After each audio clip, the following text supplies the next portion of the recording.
Our daughter ended her life at 24 due to depression. If someone is determined to end their life, how can one change their mind? Oh, well, first of all, I'm very sorry about that. That's a terrible thing. Look, I had this friend,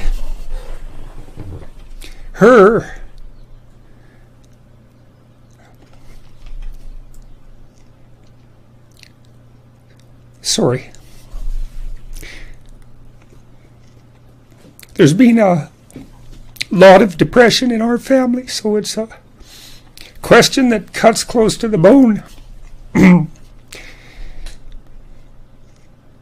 Anyways, I had this friend, a friend of my parents, and her granddaughter committed suicide, She was just beating herself up about that. What could have I done? What could have I done differently? This is the problem with suicide. It leaves everybody behind thinking, oh my God, what could have I done? I could have treated the person better. I could have listened. I could have been there. It's like, and she was just beating herself up about this, really feeling that she wasn't a useful person, that she'd failed as a grandmother. She's a really good person, And so I went for a walk with her, and I said, and she's married, and she likes her husband, and he's a really good guy. And I said, look, you're blaming yourself for your granddaughter's suicide. It's like, are you blaming your husband? Are you sitting him down and telling him what a useless bastard he was as a grandfather because his granddaughter committed suicide and how he failed completely? She said, no, I'd never do that. So I said, well,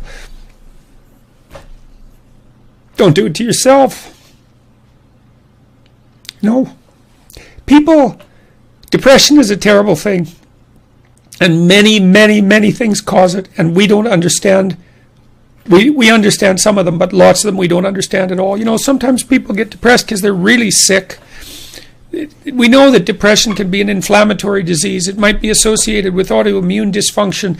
There's lots of reasons that people get depressed, and depressed people can go places that are so dark you just cannot imagine it.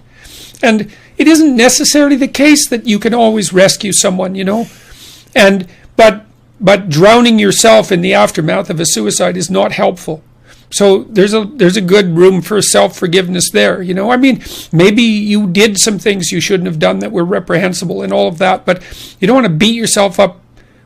Remember the presumption of innocence, right? Innocent until proven guilty. And you have to apply that to yourself.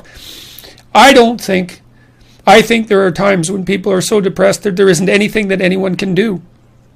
And the depressed person thinks, and this is probably the worst part of it, the depressed person thinks, everywhere I look, it's nothing but catastrophe. And I can't see any way out of it. I can't see any path forward whatsoever. And then they think as well, and maybe it's the combination of these two thoughts that really make people suicidal. It's like, it's hopeless. It isn't going to get any better. No matter where I turn, there's no escape. The suffering is unbearable. And I'm absolutely no use whatsoever to anyone. It would be better for everyone if I was just gone, because if I'm not so much of a burden now that it's going to destroy their life, then I'm going to be that much of a burden in the future. And so it's hard to imagine what that's like for people, but it's dreadful. And there's lots of ways you get there. And so you can listen to people. You can desperately encourage them to seek the help they need. Like I've seen antidepressants work miracles on very, very many people. Now, they don't work for everyone, and they're not a panacea, but they have side effects and all of that. But one of the side effects of untreated depression is that you kill yourself, and there is no recovery from that, and the probability is actually rather high. So you can go to war with them about antidepressants. If the person can't get out of their depression and they're suicidal, it's like, what do they have to lose? 1 month on antidepressants. They'll know. Well, they might have to experiment longer, because it would depend on, some people respond better to some classes of antidepressants than the others. It's worth having a war with someone if they're in dire straits and they won't do everything they can to get better. ECT works, electroconvulsive therapy works for intractable depression.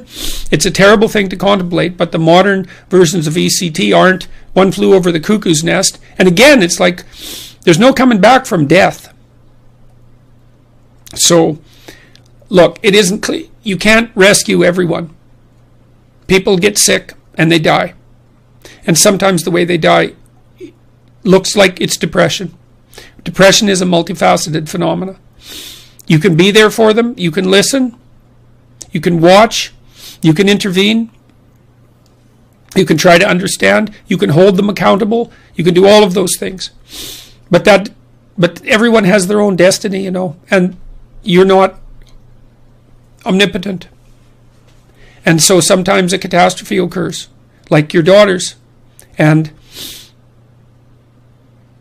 then you should try to drag the least amount of misery forward that you can